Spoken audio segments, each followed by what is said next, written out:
this video. I hope you guys enjoy it. So, sorry guys. Let's get into the video.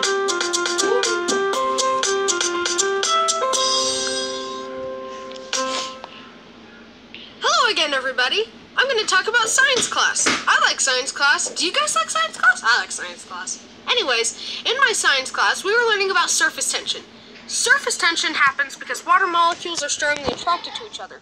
This allows some insects to walk on water. Okay, it lets that weird bubble thing happen at the top of the glass, and it's why belly flops hurt so much. So my science teacher told us that surface tension in water molecules is pretty strong, but if you add soap, it breaks the surface tension. But she told us that one teacher used to teach his students about this by taking a water skater, you know, those little bugs that can walk on water, and put him in water, and then put soap in the water. The water skater would then sink into the water. He saved the bug, but that got me wondering. The water skater was okay, physically, but was it really okay, mentally? Oh my god. Just imagine him talking to his water skater therapist. I was just walking when all of a sudden I sunk into the ground. It was like everything I've ever known is a lie, and that it could happen again at any moment. I don't know what's real anymore, man. And his therapist is all like, "Don't worry, we'll take care of it. Just calm down." Then the therapist talks him off a cliff, and he's fine. Only to have the same thing happen to him the next period when the teacher is teaching that lesson again. Can you imagine how psychologically damaging that must be? Just imagine walking down the street one day when, My science teachers have also told me about how the Earth is spinning at like 1,000 miles per hour, but we can't even feel it. And that got me wondering again. What if the Earth just all of a sudden stopped rotating? Will that send everyone flying away in one direction at 1,000 miles per hour off the planet? Ah! Actually, I googled it. Turns out that something pretty close to that would actually happen. Most of the surface of the Earth would suddenly be jettisoned into space. Angular momentum is a crazy thing. I feel like people in the food industry use technical and scientific words to sell stuff. They say stuff like, "Oh, it's organic." Well, organic just means of, relating to, or derived from living organisms. Therefore, all things made from plants and animals are organic. So you could just slap that sticker on all the other foods. Yeah, I know that it legally means something else now, but that's stupid. You can't just steal words like that. They already have meanings. Give us our words back. At least organic foods are somewhat okay, I guess. What if food scientists actually advertised foods how they actually were really made? Ooh, this chicken was injected with hormones and lived in a warehouse its whole life. Ooh, if I eat this, my toilet will never be unclogged again. Ooh, literally none of the ingredients on this aren't from a laboratory. But that wouldn't make us much money, and we can't have that. Ugh. I guess money really is the root of all evil. It's like this. Hey, excuse me, yeah, what you're doing is wrong on all levels. I'm fine with that. And now I'd like to talk about some things that blow my mind. So look at the cell. If you zoom in a ton, then here's an atom. And if you zoom in even more, you see the nucleus of the atom. Well, what would happen if you kept zooming in forever? An atom's nucleus is made up of protons and neutrons, and then looking further, we now know that those particles are composed of quarks, leptons, and bosons. Well, what makes up those? And what makes up those? And on and on. Are atoms really just tiny universes in and of themselves? Are there an infinite amount of universes within my body? If so, then by that logic, does that mean there's an infinite amount of things bigger than us? Are we the atom of some cell? Some infinitely small speck? How can we ever know? Does everything include nothing? Does nothing even exist? Is there truly a place where there is nothing? How can there be if there is everything that we know? Is science just our sad and pathetic efforts to understand a minuscule amount of the observable universe that could never even amount to anything because of what we can't see and what we don't know, what we don't even know? I'm pregnant at the exact same place that my mom was all those years ago. Come on, girl! I have absolutely no clue what the future holds. I like his intro. It's cute. Then Hello, guys! Guys, if any of you have any siblings, then you will understand exactly what I'm about to talk about. Most of us have experienced being teased or egged on, and we know how aggravating it can get. I have 2 older brothers, Brody and Brayden, and they knew exactly how to push my buttons. Like seriously, they had it down to a science on how to aggravate me. But 2 particular times have gone down in our family history. In these 2 incidents, I became angrier than I have ever been before, and I went into a state which my brothers now call Guerrilla Parkour Mode. Here are the 2 times I've ever gone into Guerrilla Parkour Mode. Number 1. Okay, setting the scene, we were at the church setting up for the Pinewood Derby. For those of you who don't know, the Pinewood Derby is an event for Cub Scouts to race cars that they made down a track. My dad was in charge of the Pinewood Derby, so my family and I were there early setting up. A while after we got there, Brayden and I had gotten bored and we were wandering around the church. Then Brayden found a piece of plastic broken off of one of those slidey room dividers. He picked it up and started waving it around, and I was all like, "Whoa!" Now I'm sure you all know about this universal principle regarding children.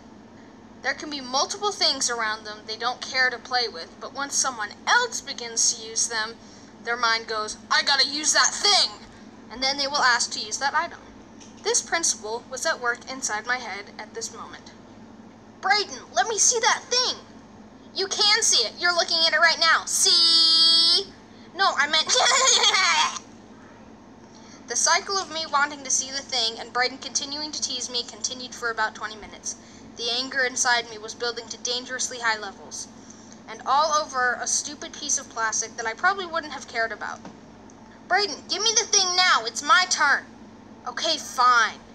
Relief flooded over me as I reached out to take the thing. Then right as the piece of plastic was almost in my grasp, Brayden pulled it away at the last second. Anger flooded my mind.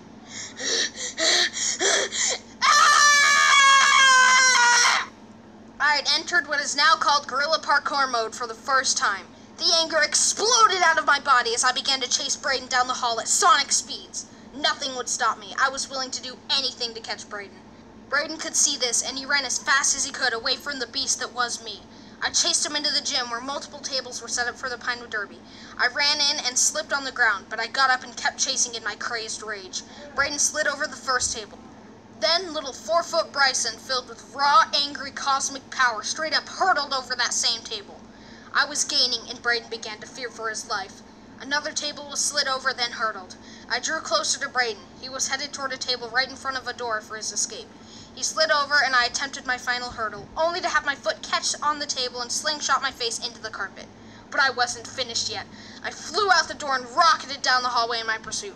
10 feet away. 5, 2, 1! And at that very moment, my energy left me and I couldn't keep up. I had exited Guerrilla Parkour Mode, and Brayden's life was no longer in jeopardy.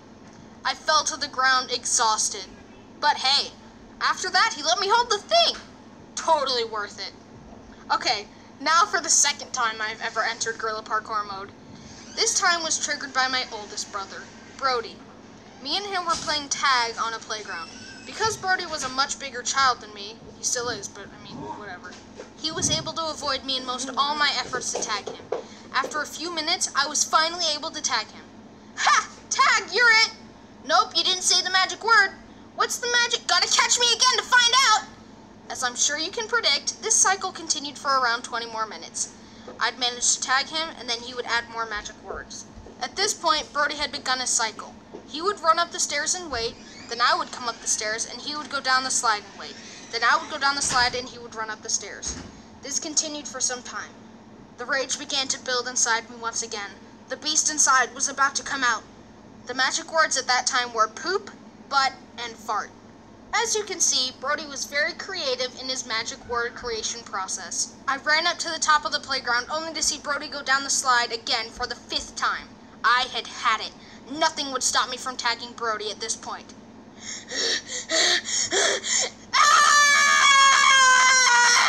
I had entered Guerrilla Parkour Mode once again. In my rage, I hurled myself off the 10-foot playground, and when I hit the ground, I flattened like a ragdoll. But that wouldn't stop me from catching Brody. I immediately sprung up in combat position, ready for pursuit. My body crunch on the ground was very amusing to Brody, and he fell to the ground laughing. No chasing was needed for catching my victim this time, as he was on the ground laughing, completely helpless. I shot over to him and tagged him. The magic words are poop, butt, and fart. You are it. I had done it. I tagged him. But then I got caught 2 minutes later.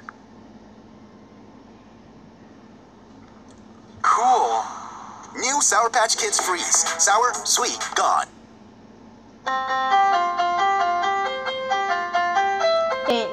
I'm sorry. Hey guys, what you are about to hear is one of the most legendary camping stories in my family. Gather around. My family loves camping, and we had actually completely worn out our last camper. It was literally falling apart. One of the corners of the roof didn't work, and we held it up with a pole. There was duct tape all over the place, and most of the zippers were completely busted.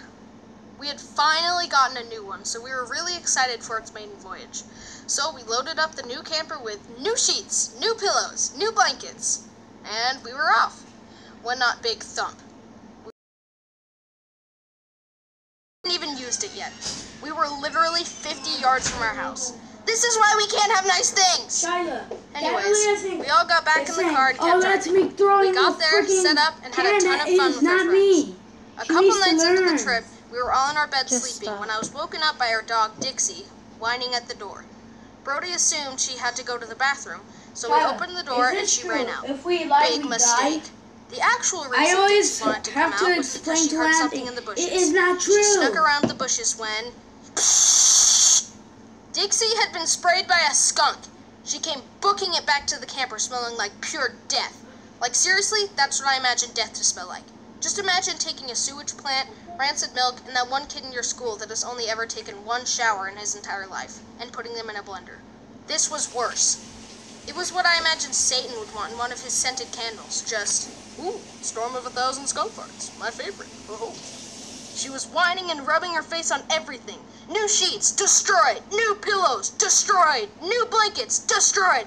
New camper, destroyed. Ah! It even woke up my dad, who can sleep through anything. He said it was the first time a smell actually woke him up. After the shock started to wear off and the smell started to set in, my dad decided to take Dixie to the showers and try and get rid of the smell. I still remember him saying, I'm pretty sure in the dad handbook it says if the family dog gets sprayed by a skunk, the dad has to take care of it. Those words have gone down in the family history books. This was one of those campgrounds that charged quarters to use showers. So my dad took a fistful of quarters and all the shampoo, yes, all of it, and gave Dixie like 20 showers. She was miserable, and I'm pretty sure he was too. Honestly, the showers hardly did anything. She still smelled crazy bad, and our entire camper that we had just bought 1 week ago now had a broken bumper, a big hole in the roof, and now it smelled like death. When we got home, we tried all of the skunk smell remedies that the internet could provide. We tried tomato juice, vinegar, some enzyme concoction, special shampoos, hydrogen peroxide, baking soda, vanilla extract, and on and on. But honestly, nothing worked but time. It was funny because for months after, we could tell exactly the skunk hit Dixie. Which is now how we gauge all future smells. Good to have. We're gonna make a teacher's part 2! I didn't subscribe to either. I don't this so no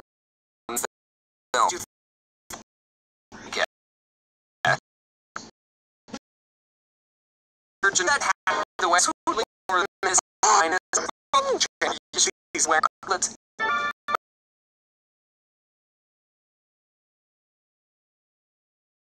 sometimes the answer is just, oh, it's magic. In Frozen, they don't explain how Elsa got her ice, but it didn't happen. It's the reason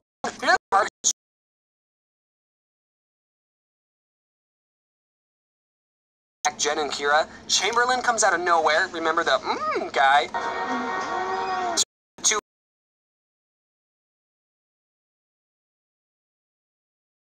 Together, we can eat some food and just have a gay old time and talk this whole thing over. What do you think? And then he's a little more make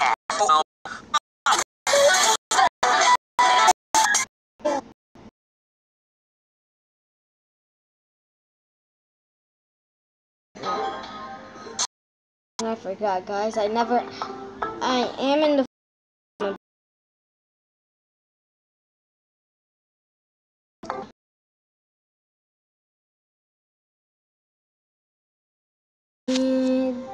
Okay, that one. Right. If See, like that was my little